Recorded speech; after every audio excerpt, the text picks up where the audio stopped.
Hello and welcome back to my channel.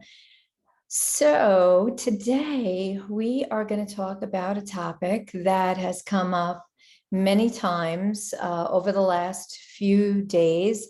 It's a topic that I think is necessary at this time, especially with everything that's going on in the world. And it's actually three parts. So the first part is soul contracts. The second part is soul agreements. And the third part is the biggie, free will. Okay, so we're going to talk about that today. I'm going to break it down for you as best I can to give you some guidance, support, and assistance in how to navigate those three things in your day-to-day experience.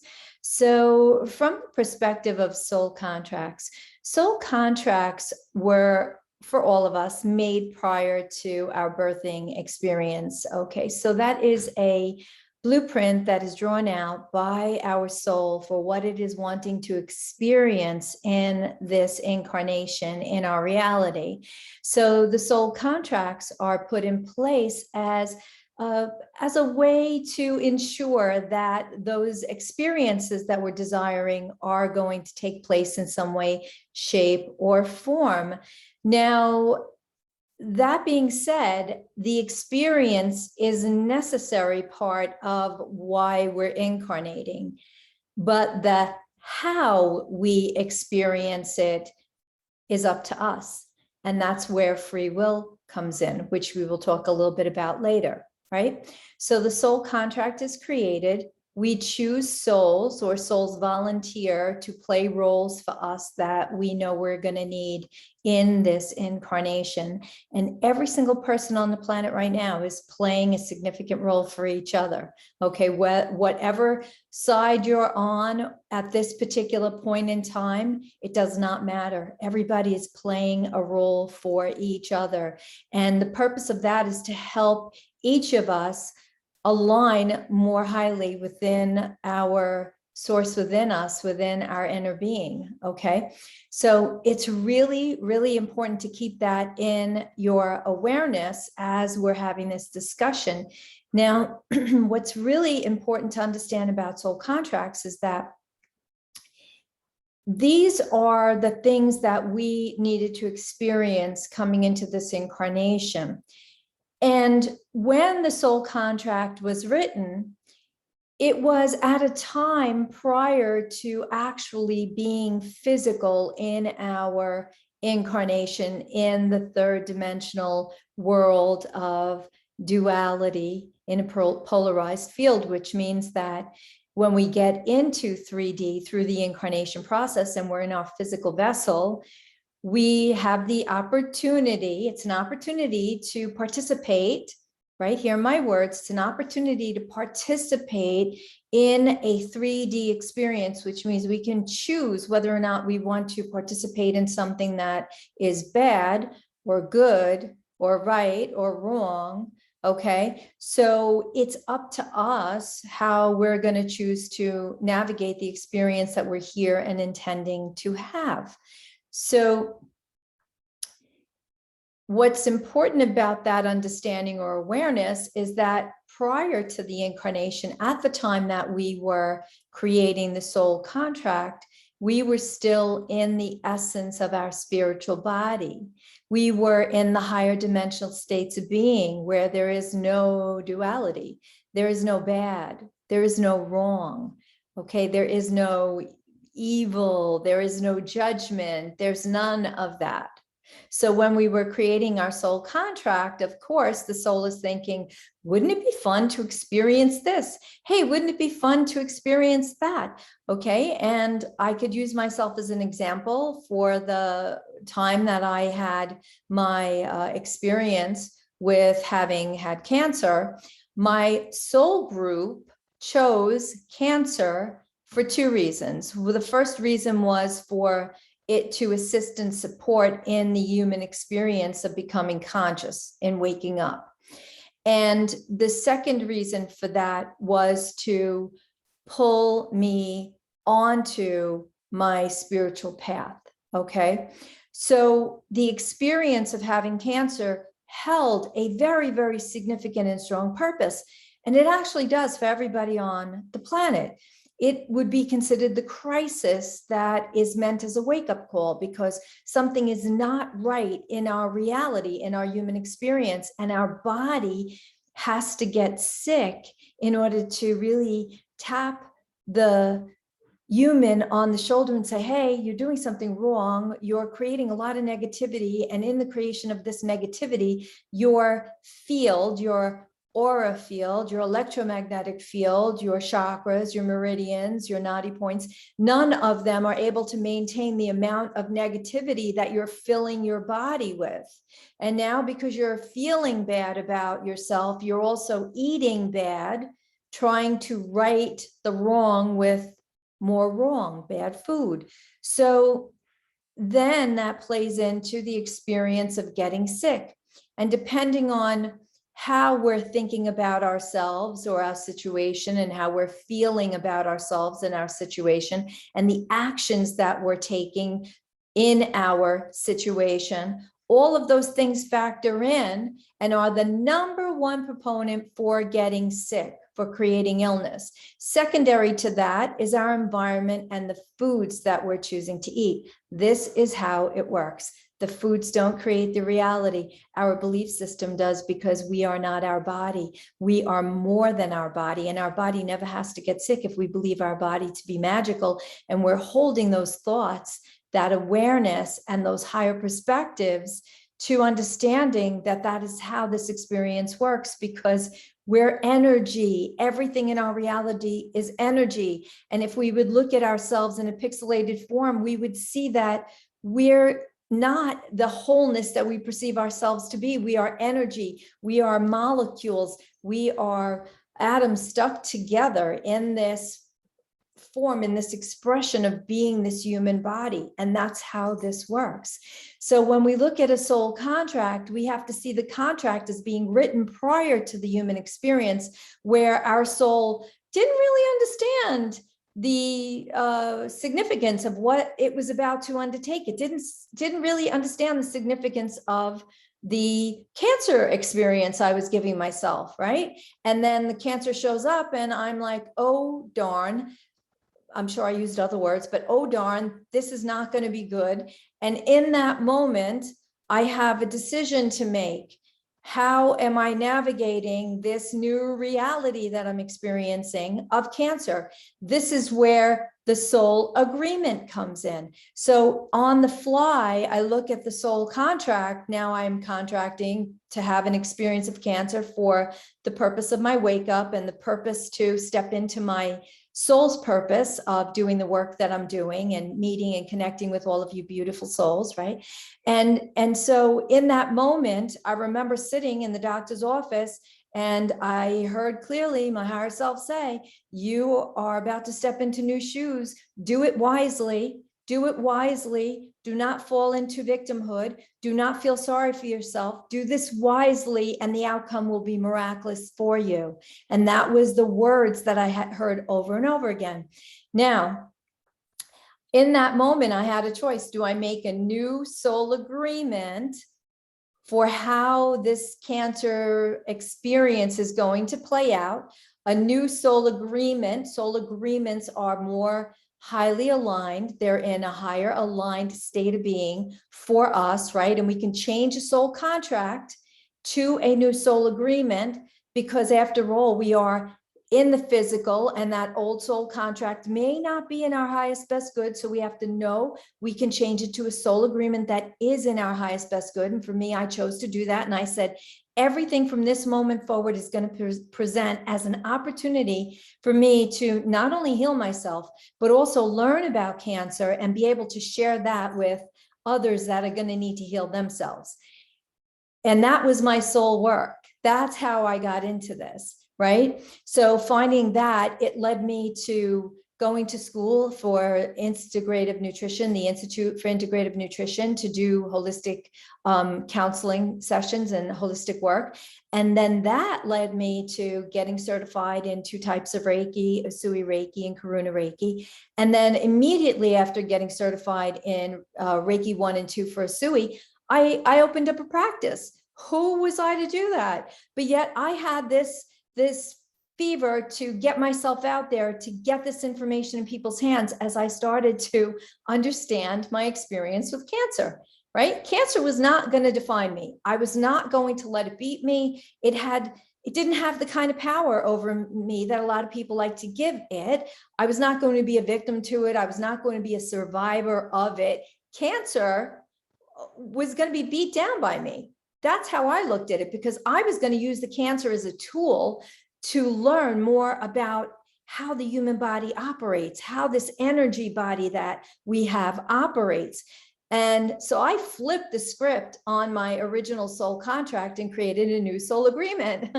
Okay. And at the same time, at the same exact time, I chose not to invoke free will and go down a negative path, which would have taken me into despair, victim mentality, survivorship, right? I did not do that. I stood in my grace, I stood on my soul path, and I saw everything as it was presenting, because I did not let my emotional body take over. I did not do that. I stayed in my spiritual body and I said, what's next? What now? What do I do next? How do I do this? Okay. But what happens is, and we're going to talk about free will now, what happens is a lot of times individuals don't stop to think about or to assess the situation and say, am I going to stay on my soul path? What does that feel like, right? Because again, think about how many times you've heard me say in videos, we tune into the heart center, we get into alignment, we drop our consciousness down into a heart center, right? And we feel, does this feel right to me? If it does, it means it's on your soul path. But if it doesn't, you may be heading off to the right or heading off to the left. And one could be a downhill path and the other one could be an uphill mountainous climb, right? But the soul aligned path that's right in front of you is the one that's like the yellow brick road. It's inlaid golden bricks. It's for you. Everything's easy. Things just fall into place. And that's how we know when we're on our soul path. Okay. But if I had chose to invoke free will on an unconscious level and chose to play into the victimhood, feeling, believing I did not have the power to heal myself, or not knowing myself to be able to have that power, or not knowing that that was my grace, then I would have been heading down the path of free will, making bad choices, probably. Making bad choices, eating things I shouldn't have been eating to try and comfort my nervous system, because my nervous system is like, get us out of here. You're heading in the wrong direction. But my human is not understanding that. And my human thinks I'm just in anxiety because I'm having cancer experience. Okay, but that's not how that works. So when we talk about free will is an unconscious program. Free will happens when we're unconscious. I heard a story many years back about a young guy who was standing on the edge of a pool, a built-in pool, and he was about to jump into the pool, and he kept hearing in his head, don't do it, don't do it, don't do it, don't do it, over and over and over again. And he said, in that moment, I was like, nah, that's just fear talking. That's just my fear talking. It was actually his higher self telling him, don't do it, because the effect of doing that is going to be very bad. In that moment, he had a choice of free will, not listening to the higher self, free will choice, unconsciously choosing the wrong thing, or standing in his higher consciousness, tuning in and saying, I wonder why, I wonder what that means. I wonder why I shouldn't do it. I wonder why I keep hearing, don't do it, over and over and over again. That's making me nervous. Maybe I shouldn't jump in the pool. Maybe something bad will happen to me. But he didn't do that. He didn't take that option. And he did. He dove into the pool and he ended up breaking his neck and he became a quadriplegic. And he told the story afterwards and he said, if I could go back, I really wish I would have listened to the messages. I really wish I would have listened to my higher self telling me not to do it. I would have made a different choice, but I didn't. I chose to do it anyway. I chose the lesser path and I broke my neck in the interim of it, right? So we have guides, we have our higher self, we have, our oversoul, we have guides with us. For those of you that are tuning into the angelic realm and the ascended masters and the councils of light and our galactic friends and family, right? We have bazillions of people, guides, not people, but forms of energy, sources of energy, light beings around us to help guide us onto our soul path. So we're not making choices that are not in our best interest. But if we're not taking a moment to tune in and be present, right? Present moment awareness, tuning in takes consciousness. It takes being conscious, being present, stopping, taking a breath, dropping into the heart center and seeing where our choices are. Are the choices we're about to make highly aligned? I saw my timelines. It's about seeing your timelines. Okay. In that moment that he chose to jump in the pool, he did not see the timeline that he could break his neck because he wasn't being present within himself. He did it and then he hit that timeline. Okay. For myself, it was like one step, one step, one step, one step. I was not rushing my process. I said, okay, what do we do now? Okay, what do we do now? All right, what do we do now? And then at a time where I was looking, I had healed cancer for the first time. I was looking for a chiropractor. And I was looking in my book. I was still working a corporate job at that time, managing department, going through the whole cancer process. And I was looking in my book for my health plan, and I had found a couple names of chiropractors in my area, and I was trying to call the number of somebody that was very local to me, like I could have walked down the street to their house. And I opened the telephone book because we were still using them back then, and that was in 2004, I think 2003 or 2004. And I put my finger on the name of the person, and I'd go and dial. And when I looked back, my finger was on somebody else's name. And I thought to myself, that's so bizarre that keeps happening. Well, after it happened the third time and I couldn't get the number in the phone, I was like, I meant to call that chiropractor instead. And thank God I did. I trusted, instead of saying, well, no, I have to have the one that's closest to my house, because I trusted. I called that chiropractor. And after the second session, he said to me, you know so much about healing cancer. He's like, you should go to this school. And I said, what school? And he said, wait, I'll get you the catalog. It's the Integrative Nutrition School. And he's like, I went there. You should go there. And then after you go there, I'm going to give you an office in my office, and you'll have your own office to do wellness coaching for people. And I was like, wait, what? I work a corporate job. What are you talking about? And that's how it got started for me. That's how all of this started for me. Okay. I was always intuitive as a kid. I worked with the galactics as a baby, as a child, right? But it didn't really open until I had that crisis moment of cancer. And then I let my path lead me to the next thing, to the next thing, to the next thing. In other words, I was never ahead of myself. Okay. If I was ahead of myself, forward thinking beyond where I was right in this moment now, I would have been invoking a lot of free will. I would not have been conscious, because free will is not conscious. It's an unconscious program. We have an option to run. We do. That's how duality works. We're in a polarized field. We have an option to be conscious. We have an option to be unconscious. Being unconscious is free will. Being conscious is tuned into the higher source. Okay, so this is how it works. So in my experience of tuning in, I was able to continually step onto these paths. And then I met an amazing soul who got me certified in Reiki, the 2 types of Reiki. And by 2008, I quit my corporate job right in the middle of a recession. My vice president thought I was crazy. He was like, you're welcome back here anytime. And I heard from deep inside of me, I am never coming back to the corporate world. I've got this. I am never coming back. I've got this. And I didn't. I never looked back. Did I struggle hardships? Absolutely. I sure did, but it only pushed me deeper within, and it only made me stronger, and it helped me clear all my triggers, helped me clear all my programs. It helped me clear all my judgments. And then when I was told, you have to leave this marriage because it's holding you back. It's not serving your highest, best good. And you're floundering because of the toxicity here. You have to leave. I listened to my higher self and I left because it was on my soul path. It felt right in my inner being. And then I left, and then this house opened up.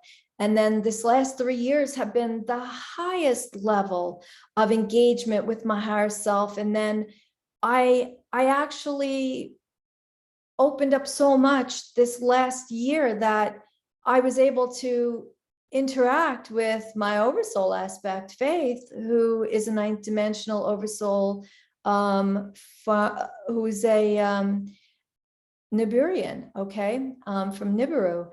And so it's opened up so much for me, but it's because I've stayed on my path and I don't invoke unconscious free will. Okay. And that's how free will works. So if there was any confusion about what free will means, yes, people are out there now. Loved ones, our loved ones are out there now invoking free will because they don't know differently. They don't know differently. We cannot judge them. We have to love them through their process of awakening. Their soul and soul group, every single person in the collective who is choosing a soul group that's aligned, like a cancer group, is choosing that group as their experience to either wake them up or help them exit this earth experience. And that's just how it works. You have to remember something about the soul. It soul contracts how it's going to exit, and it gives 3 opportunities to do that, right? Based on how we're interacting within our reality. And so if the human experience, if the human vessel is too healthy for the exit that might be planned, right? That can't be carried out on a soul level. It might be something as simple, and you've heard me say this before. I had a client whose mother was very unhappy. The father had passed and the husband had passed, and the mom was, up there in age and really contained to sitting on the sofa all day, and had very poor function of her legs, a lot of problems with her vascular and cellulitis and a whole bunch of other things. Very, very, very unhappy in her state of being. And one day she stubbed her toe, and 3 days later she expired. And that was because the toe turned gangrenous and the infection went to her heart, and her heart helped her transition. Okay. And that's how it works. So we have to understand, in that moment, perhaps a new soul agreement was created that would assist her and support her in exiting the human experience. So what I'm offering you here is an opportunity to see how this works. Okay, this is how soul contracts work. They were written poorly because they were written prior to our incarnation in this human form, in this human experience. Okay, and now we can make new soul agreements that are in higher aligned states of being to the experience that we're desiring to have in our reality. And one of the most important things to understand is that if people are invoking free will, they're doing so from an unconscious level. In other words, they're not seeing the higher aligned timelines or opportunities that is presenting for them. All right, so I wish you a wonderful whatever it is that we're doing. We're going to leave this right here. My community posts are open and flourishing at this time, so please tune into those as well.